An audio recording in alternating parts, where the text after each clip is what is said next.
Eric Ripert is synonymous with culinary excellence of the highest order. He is a James Beard award-winning chef and co-owner of Bernardin in New York City. The seafood restaurant has maintained a 3-star Michelin rating, the highest possible for the past 11 years. But what's the real story of Eric Ripert? We asked 3 of the culinary world's most respected stars for the inside scoop. Unlike most chefs, everybody seems to agree he's a great chef. He understands that the quality of the product is everything. He's not afraid to let it be naked. 3 Michelin stars year after year after year. It's consistency over 30 years. 4 New York Times stars. Excellence over 30 years. And what he does with food on the plate and with the entire ideology of one of the greatest restaurants in the world is respect its simplicity.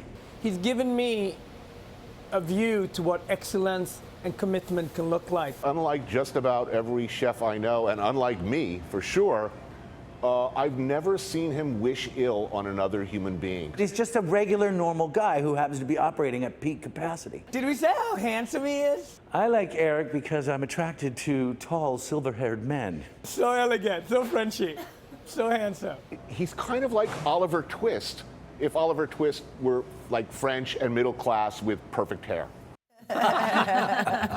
Eric Ripert and his perfect hair have written 5 cookbooks. Now he's out with a memoir, 32 Yolks, from my mother's table to working the line.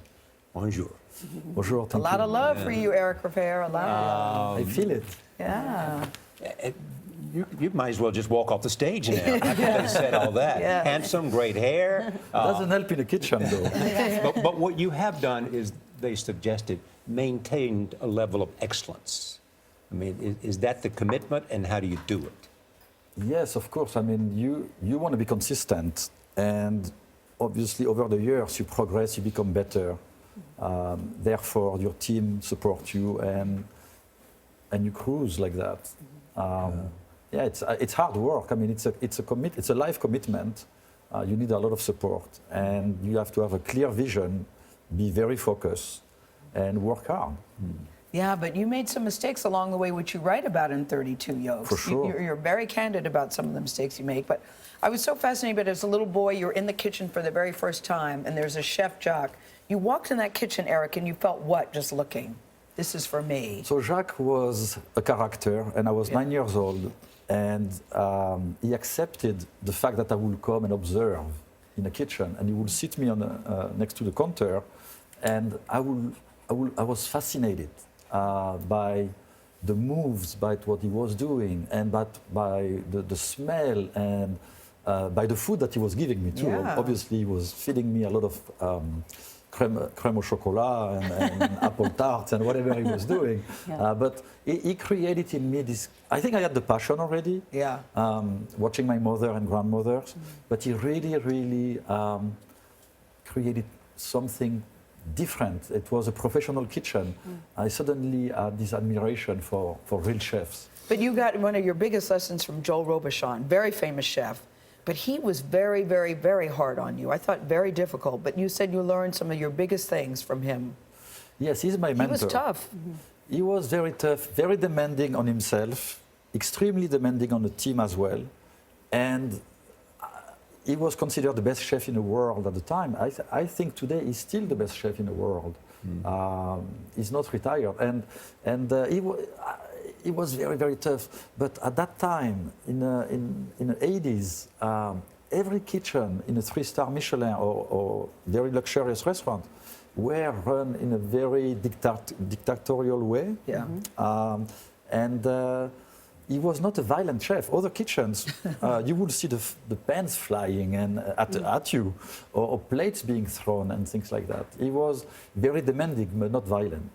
There's a difference. You've written 5 cookbooks. Why a memoir?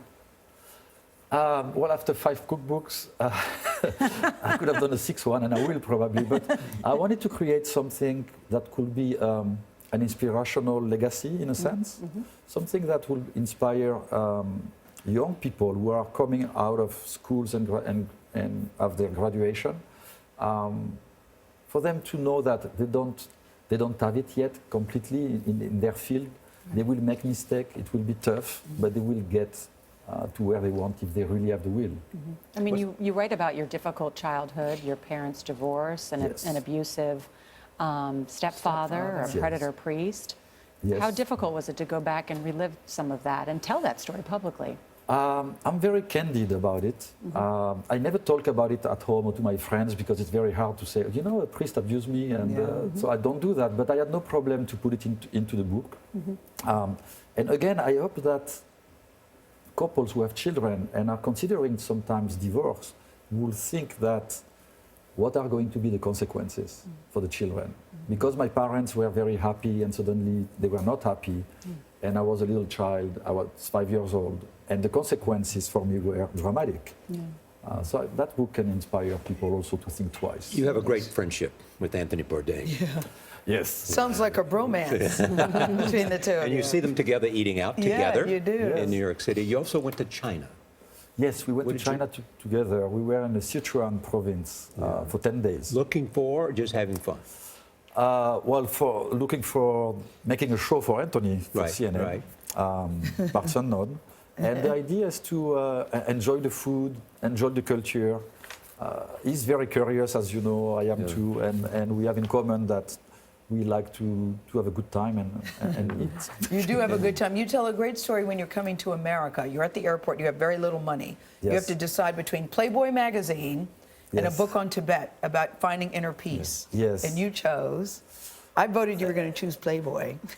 Me too, because I ended up on the front of the cashier with my Playboy, and then Yes. something happened in my mind, and I went back and I took the book, and I never regret it because it led later on in life into interest in Buddhism. That Because you're a really- Buddhist today. Really changed my life in a good way. Yeah. Also a proud member of French Légion d'honneur. Oh, yes. That you were with you all the time. Yes. Well, early in the book, a Congratulations on the book. psychic Thank you. predicted that you would have a successful restaurant by water.